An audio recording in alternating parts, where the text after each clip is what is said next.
يا اختي كنا جالسين ما بينا ما علينا حتى طحنا على هذا الكتاب ديال 1918 كيخص الثانويه في كازا في المغرب. شوف واش مكتوب فيه. كسوة الغرب يعني المغرب كتعجب حيت فيها النظره البلديه، ماهيش بحال الكسوه ديال الجزائر اولا ديال تونس مخلطه فيها البغداديه والروميه والتركيه وحتى اليونانيه والالبانيه.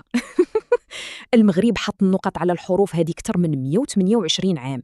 وبلاتي شوفوا معايا اش مكتوب لتحت في نفس الصفحه، غادي نقراو اللي مكسب ديال الناس عريان. اللي مكسب ديال الناس عريان. كان بعد نظر صراحة، بحال كان عارف اش غادي يوقع اليوم من سرقات للتراث المغربي. نعاود نقرا المقطع عجبني. الكسوة ديال الجزائر اولا ديال تونس مخلطة فيها البغدادية والرومية والتركية وحتى اليونانية والألبانية. وعلى كل حال هذا الشيء راه غير الحقيقة، وهذا هو الواقع. واللي مثلا عنده شي اعتراض على هذا الكتاب القديم فما عليه غير يتصل بالمستعجلات على الرقم ABCDEF. خليتكم على خير.